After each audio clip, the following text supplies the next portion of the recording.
할렐루야. 하나님께서 오늘도 우리에게 복된 날, 아름다운 날, 좋은 날을 주신 줄로 믿습니다. 옆에 있는 분에게 한번 인사하겠습니다. 오늘은 좋은 날입니다. 오늘은 좋은 일이 생길 것입니다. 하나님이 반드시 우리의 삶을 복되게 하시고 형통하게 하실 줄로 믿습니다. 또 옆에 있는 분에게 하나님께 예배드리는 집사님의 모습이 천사와 같이 아름답습니다. 인사하겠습니다. 하나님께 예배드리는 권사님의 모습이 천사와 같이 아름답습니다. 하나님께서 우리에게 아름다운 마음 주실 때마다 우리가 세상에 나가서 그리스도의 빛과 소금된 삶을 살고 세상에 예수 믿지 않은 수많은 사람들이 우리의 삶의 모습을 보고 그것이 복음이 되고 그것이 전도가 되고 그것이 삶의 증거가 될 줄로 믿습니다. 성경 말씀 출애굽기 20장의 말씀을 보겠습니다.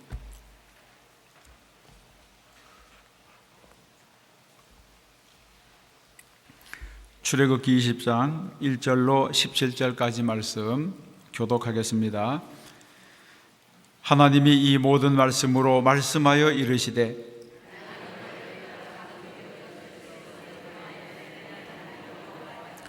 너는 나 외에는 다른 신들을 내게 두지 말라.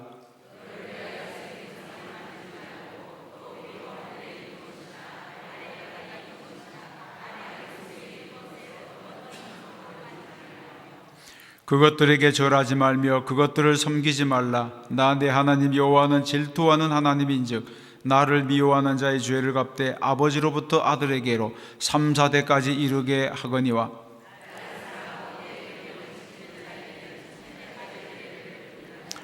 너는 내 하나님 여호와의 이름을 망령되게 부르지 말라. 여호와는 그의 이름을 망령되게 부르는 자를 죄 없다 하지 아니하리라. 엿새 동안은 힘써 내 모든 일을 행할 것이나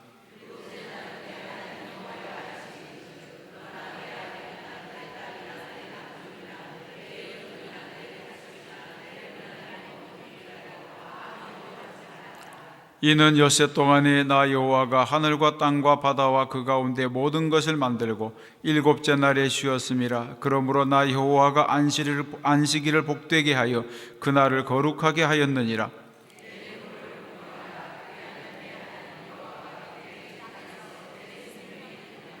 살인하지 말라. 도둑질하지 말라. 함께 보겠습니다. 내 이웃의 집을 탐내지 말라. 내 이웃의 아내나 그의 남종이나 그의 여종이나 그의 소나 그의 나귀나 물은 내 이웃의 소유를 탐내지 말라. 아멘. 하나님께서 이 말씀을 통해서 오늘도 우리에게 은혜 주실 줄로 믿습니다.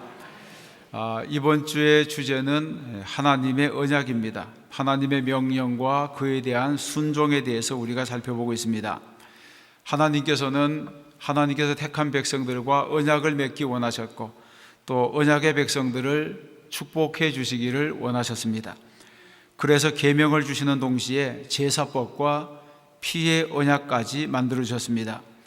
제사법과 피의 언약은 인간이 부족해서 하나님과 맺은 계명을 지키지 못했을 경우에 속죄를 받을 수 있는 방안을 우리 하나님께서 만들어 주신 것입니다. 이런 대속의 과정은 옛 언약에서는 속죄양을 통한 죄의 전가, 이것이 곧 용서를 가져왔고 새 언약에서는 십자가의 보혈을 통한 용서가 이루어졌습니다. 오늘은 언약의 조건인 율법 중에서 그 중심이 되는 십계명을 살펴보려고 합니다. 1절과 2절을 보게 되면 하나님이 이 모든 말씀으로 말씀하여 이르시되 나는 너를 애굽 땅 종되었던 집에서 인도하여 낸 내 하나님 여호와니라, 이렇게 말씀합니다. 십계명은 하나님께서 주신 율법의 핵심이라고 볼 수가 있습니다. 하나님의 백성의 삶의 원칙은 성경인데 성경이 우리의 가치관, 우리의 인생관, 세계관이 되어야 합니다.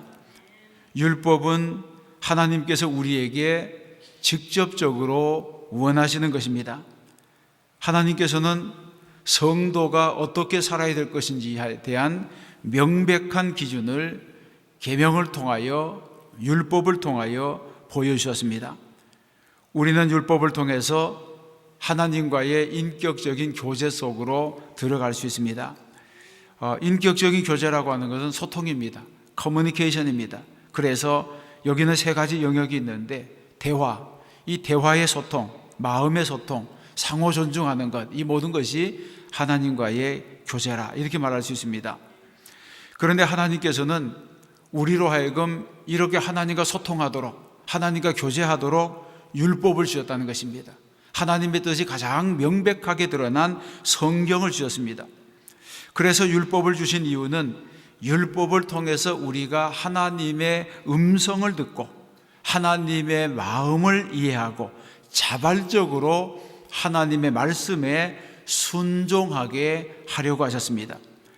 그리고 우리의 소원을 우리가 하나님께 말씀드리면 또 우리는 그 소원이 하나님께로부터 응답을 받아야 되는 것입니다. 이것이 곧 믿음 생활이면서 신앙 생활입니다. 그런 의미에서 십계명을 우리가 살펴보는 것은 대단히 중요하다, 그렇게 볼 수 있습니다. 이미 우리가 주일 설교에서 살펴본 것처럼 1계명으로부터 4계명까지는 하나님과의 관계, 하나님 사랑에 대해서 말씀하고 있고 5계명으로부터 10계명까지는 이웃과의 관계, 이웃에 대한 사랑, 사람에 대한 사랑에 대해서 말씀하고 있습니다. 그러면 10계명은 어떻게 주어졌습니까? 첫 번째 생각해 볼 것은 계시의 시작이라는 것입니다. 하나님께서 백성들에게 계명을 주신 것은 계시입니다. 이 계시라고 하는 것은 헬라어로는 아포칼립스인데 이 한문의 계시도 대단히 이제 그 뜻이 정확합니다. 한문에서 계시는 열 개자의 보일시입니다. 그러니까 열어서 보여주는 것이 계시입니다.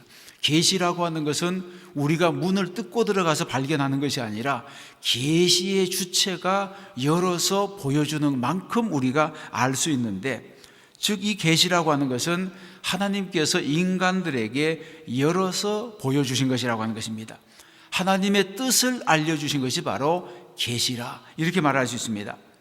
출애굽기 20장 1절로 2절에 보게 되면 계시하는 하나님이 누구신지에 대해서 이스라엘에게 말씀하고 있습니다.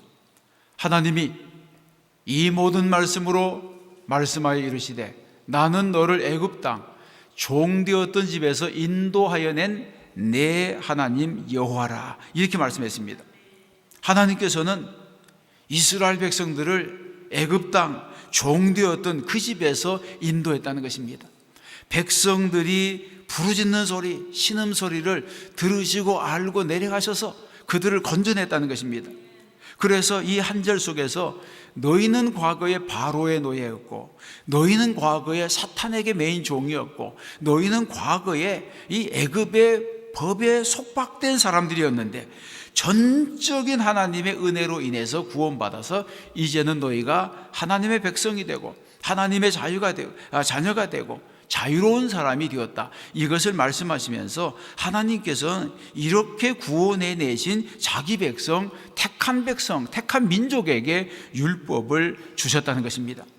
그래서 하나님께서는 너희가 왜 내가 너희에게 일러주는 계명을 지켜야 되느냐?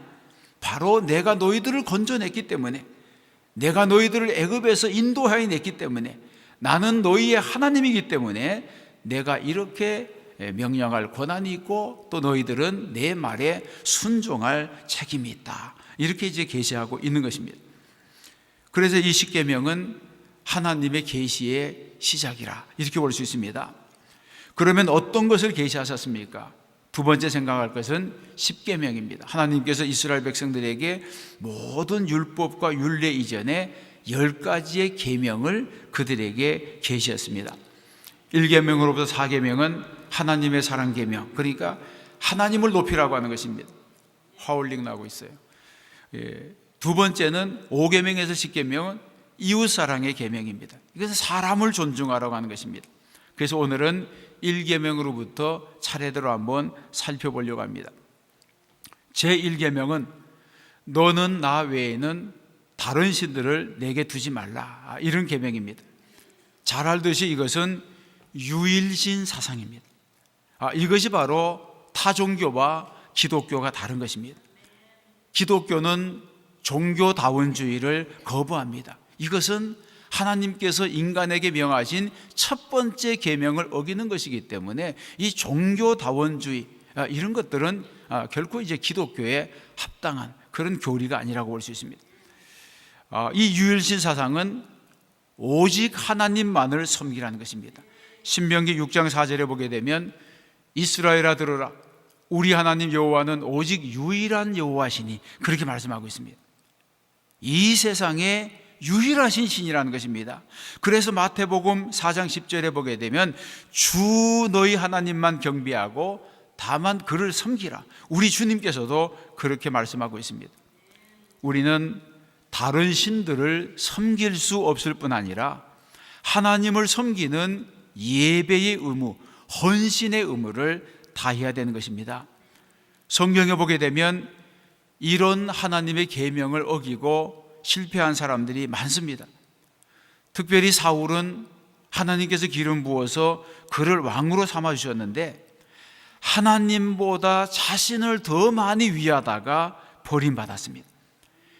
엘리도 또 이 사무엘 이전에 제사장이었습니다. 하나님께서 기름 부으셔서 40년간 이스라엘의 제사장이었는데 이 사람은 하나님보다 자식을 더 섬겼습니다. 홈리와 비느하스가 하나님의 성전에서 아주 더러운 짓을 하고 범죄할 때도 자식을 너무 사랑해서 자식에게 교훈하지 않았기 때문에 그 자식이 죽는 날 그 아비까지 함께 죽는 비극을 맞이했습니다. 이것은 무엇을 말하느냐 하면 이 계명, 하나님보다 더 사랑하는 것을 하나님께서는 경계하신다는 것입니다. 그러므로 우리는 신앙생활하면서 두 마음을 품어서는 안 됩니다. 재물, 명예, 건강, 인기, 칭찬, 이런 것이 아무리 내게 쏟아진다고 할지라도 이것을 하나님보다 더 소중히 여기면 안 되는 것입니다. 왜냐하면 그런 것들이 나에게 신이 되면 안 되는 것입니다. 그런 것들이 내게 하나님보다 더 소중한 것이 되면 안 되기 때문에 그렇습니다. 제2계명은 너를 위하여 새긴 우상을 만들지 말라고 하는 계명입니다. 이것은 하나님을 우상화하지 말라는 것입니다. 하나님을 잡신과 같이 여기지 말라고 하는 것입니다. 여러분, 인간이 만든 형상으로는 하나님을 표현할 수 없습니다. 하나님의 광대하심, 하나님의 전능하심, 하나님의 영광스러우시고 거룩한 모습을, 이것을 인간이 아무리 탁월한 예술적인 기능을 가지고 표현한다고 해도 표현할 수 없습니다. 제가 유럽에서 오래 살면서 카톨릭은 하나님을 형상화하려고 해요. 그래서 이제 성당에 가보게 되면 하나님을 할아버지로 그려놓습니다. 예수님은 갓난아기로 그려놓습니다. 하나님의 머리에 비둘기를 그려서 그것을 성령으로 표현합니다. 여러분, 우리가 성경을 읽어보면 어떻게 하나님을 할아버지로 표현할 수 있겠습니까? 수염이긴 노인, 이제 생명이 다해가는 노쇠한 인간으로 어떻게 하나님을 표현할 수가 있겠습니까? 예수님이 어떻게 갓난아기로 끝나는 것입니까? 성령이 비둘기입니까? 이런 것은 아무리 인간이 하나님을 형상화한다고 해도 이것은 억만분의 1도 표현할 수 없는 부족한 것입니다. 그래서 카톨릭은 결정적으로 이 제2계명을 어기는 종교라, 우리는 이렇게 말할 수밖에 없는 것입니다. 그래서 하나님은 이스라엘 백성들에게 계명을 줄 때 하나님을 형상화하지 못하도록 경계했습니다. 왜냐하면 그 시대의 모든 잡신들이 형상이 있었습니다. 조각이 있었습니다. 그러나 하나님은 그런 신들과는 다르다고 하는 것을 이스라엘 백성들에게 알려주신 것입니다. 그러면 여러분, 인격적인 만남이 없이 형식적으로 예배 드리는 것도 우리는 금지해야 되는 것입니다. 그래서 교회 건물, 예배 의식, 이런 것이 하나님을 나타내는 것이 아닙니다. 하나님은 자신의 모습이 인간이 만든 형상으로 표현되는 것을 싫어하시고 세상에 있는 어떤 다른 형상이라도 하나님으로 섬겨서는 안 된다고 하는 것입니다. 그러므로 우리는 눈에 보이는 것이 아니라 성경에서 말씀한 것처럼 영과 진리로 예배하는 성도들이 되어야 할 줄로 믿습니다.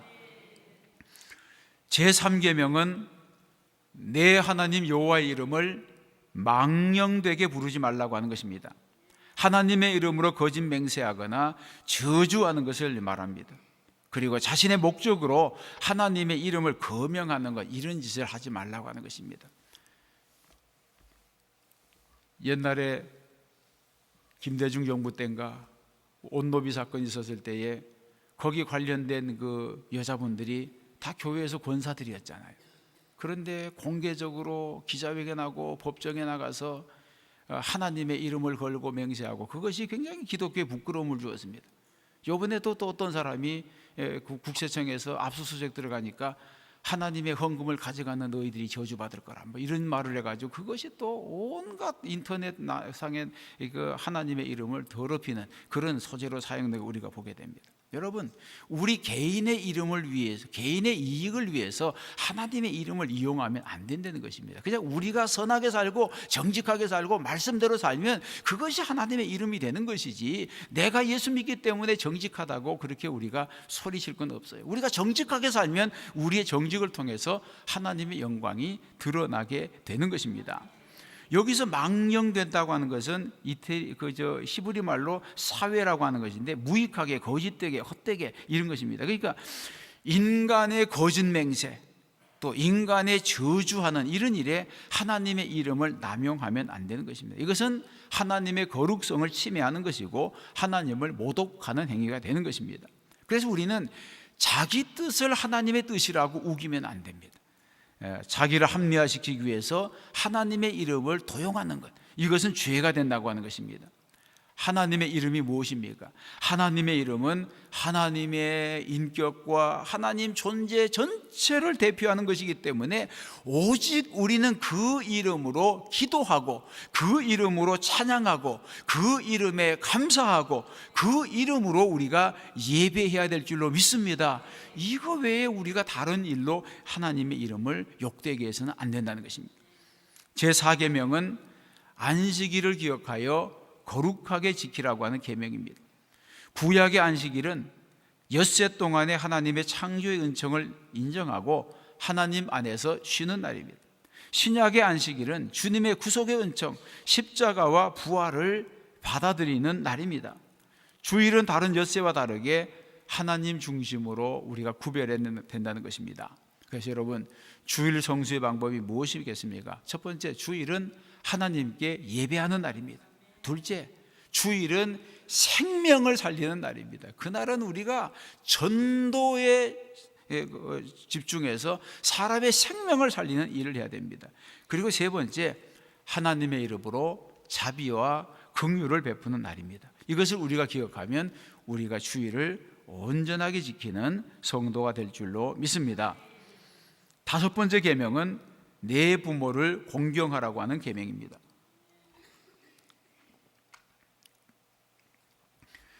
여러분, 왜 내 부모를 공경하라고 말씀합니까? 인간에게 주신 계명 중에 첫 계명에 왜 부모 공경에 대한 가르침이 있는 것입니까? 그것은 부모는 그 자녀들에게 하나님의 대리자이기 때문에 순종과 공경을 해야 된다는 것입니다. 이것은 유교가 공경을 요청하는 것보다 훨씬 더 수준 높은 공경이 되는 것입니다. 그리고 하나님께서는 효도하는 자녀들에게 복을 주십니다. 이 땅에서 장수하고 내 생명이 길리라, 이렇게 말씀하고 있습니다. 부모에게 불효하는 자식은 죽이라고 했습니다. 여러분, 세상에 어떤 법이 그런 법이 있습니까? 하나님의 법은 효도하는 자들에게는 장수의 복, 생명이 길고 하나님께서 복의 복을 더하지만 부모에게 욕을 하거나 부모를 치거나 이런 불효하는 자들은 죽이라, 그렇게 말했습니다. 공경하라고 하는 단어는 카베드인데 영광되게 한다고 하는 의미가 있습니다. 이것은 마치 부모를 하나님을 경외하듯이 섬기라고 하는 것입니다. 모든 자녀는 부모에 의해서 몸이 조성되었습니다. 그래서 부모를 공경하지 않는 사람, 부모를 학대하는 사람은 웃어른도 존경하지 못하고 스승 목자들까지도 다 거역하는 그런 자가 되고 만다고 하는 것입니다. 여섯 번째 계명은 살인하지 말라고 하는 계명입니다. 이것은 생명의 존엄성에 관한 계명입니다. 기독교는 자살을 금지합니다. 기독교는 낙태를 반대합니다. 기독교는 안락사를 반대합니다. 왜냐하면 생명은 인간의 것이 아니고 하나님의 것이기 때문에 내 생명도 내 것이 아니고 하나님의 것이고 하나님이 주신 것이기 때문에 거두시는 것도 하나님이시지 인간이 함부로 생명을 거두어서는 안 된다는 것입니다. 신약에서 주님은 이 십계명을 해석하면서 이 살인에 대한 의미를 더 확대시켰습니다. 그래서 마태복음 5장에 보게 되면 살인에 이르는 동기, 이것까지도 금하셨습니다. 형제에게 화내는 일, 욕하는 일, 원망 들을 만한 일을 하는 것, 이 모든 것이 죄라고 말하면서 이런 것에서 돌이켜서 회개하라, 그렇게 말합니다. 살인 행위에 해당하는 것이 많이 있습니다. 무엇입니까? 자살, 간접살인, 타인을 범죄하게 하는 것, 정신적인 살인, 증오와 분노, 미움, 이 모든 것들이 다 살인의 동기가 되는 것입니다. 영적 살인은 말씀을 가르치지 않거나 잘못 가르치는 것, 이것도 다 한 사람의 생명을 해롭게 하는 것이라 성경이 그렇게 말합니다. 제7계명은 간음하지 말라는 것입니다. 예수님은 성적인 죄가 마음으로부터 출발한다, 그렇게 말씀합니다. 그래서 마음으로부터 음욕을 품는 것조차도 용납해서는 안 된다는 것입니다. 여러분, 우리는 모든 것을 볼 수 있을지라도 모든 것을 다 보면 안 되는 것입니다. 그래서 우리는 눈으로 보는 것, 마음으로 느끼는 것도 통제해야 됩니다. 적극적으로 우리는 순결과 거룩함을 추구해야 되는 것입니다. 하나님의 창조 질서는 남편과 아내가 한 몸으로 연합하는 것입니다. 결혼의 연합을 파괴하는 간음 행위는 하나님의 창조 질서를 파괴하는 신성모독이 되는 것입니다. 그러므로 7계명을 구체적으로 적용하기 위해서는 가정의 중요성, 그리고 가정의 신성함을 지켜야 되고, 육체적인 간음, 정신적인 간음을 금해야 되고, 우리의 몸이 성령의 전임을 기억해야 된다고 하는 것입니다. 그래서 우리는 세상을 살아가면서 우리를 깨끗하게 보존하고, 이 결혼이라고 하는 것은 두 사람이 연합하여 한 몸이 되는 것, 이것을 우리가 기억해야 하는 것입니다. 제8계명은 도둑질하지 말라고 하는 계명입니다. 도둑질은 남의 물건을 훔치거나 억지로 빼앗는 것입니다. 8계명은 재산권 보호에 관한 명령인 동시에 사유재산권을 인정하는 계명입니다. 하나님의 사람은 남의 재산을 은밀하게 훔치는 일뿐 아니라 일하지 않고 무의도식하는 것, 사기 행위를 하는 것, 부당한 방법으로 돈을 착취하는 것, 물질의 인색에서 자기만을 위해서 사용하는 것, 이 모든 것을 금지해야 됩니다. 특히 우리는 하나님의 것에 손을 대면 안 됩니다. 하나님의 것을 도적질하면 안 됩니다.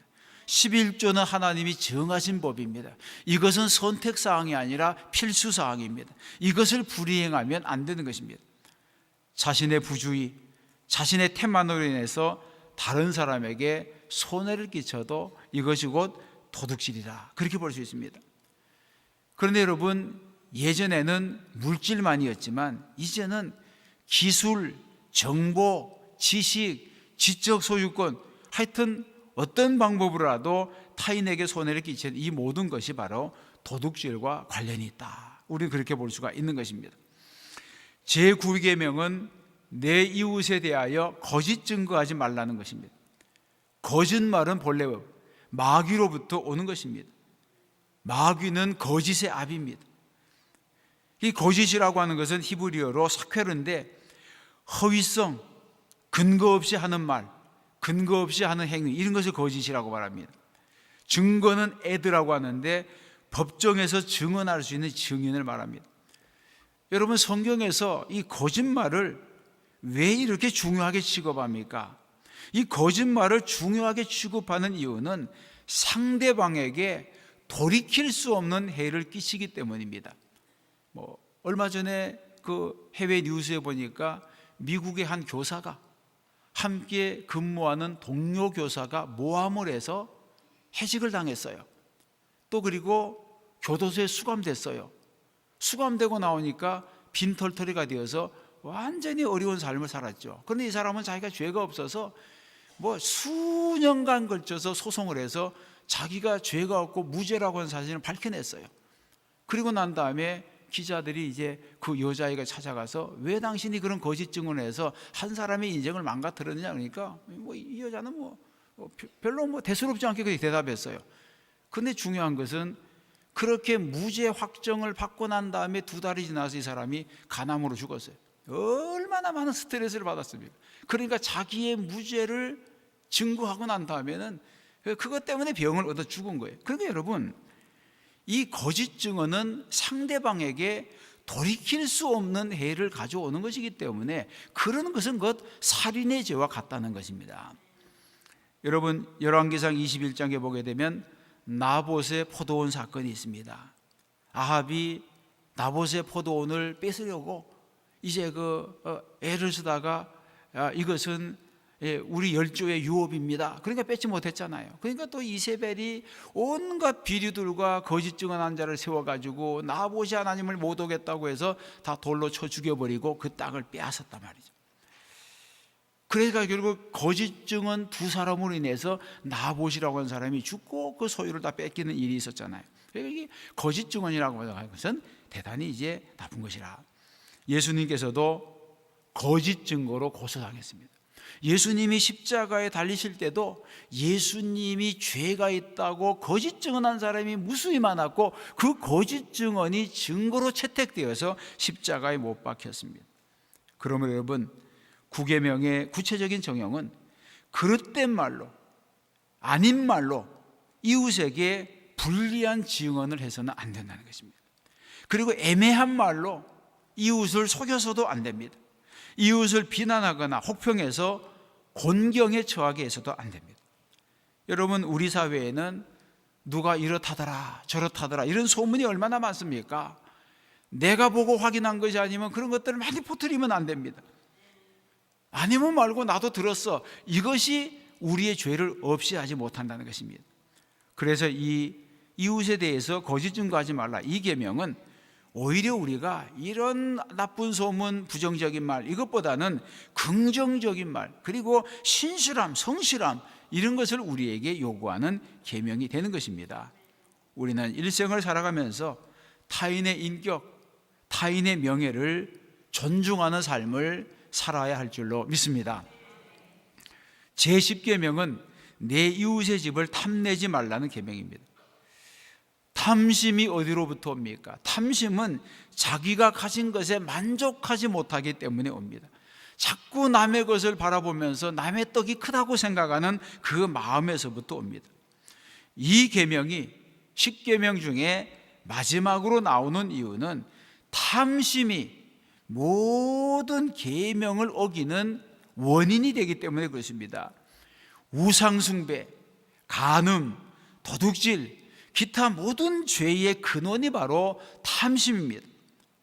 하나님보다 다른 것을 더 사랑하고 다른 사람보다 자기 욕심을 채우려는 심보, 이게 다 탐심에서 온다고 하는 것입니다. 그래서 탐심 하나만 잡아도 우리가 수많은 명령을 지킬 수 있다, 그렇게 볼 수 있습니다.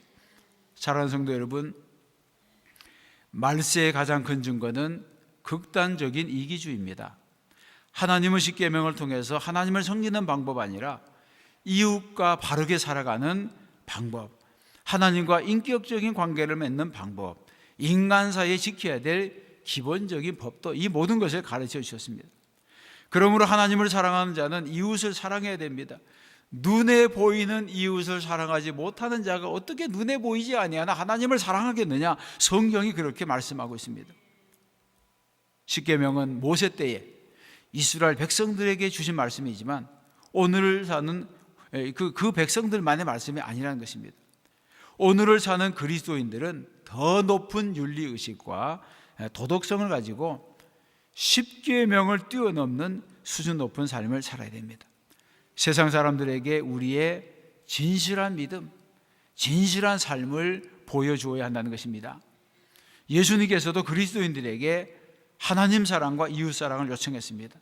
마태복음 22장의 말씀입니다. 함께 읽어보겠습니다.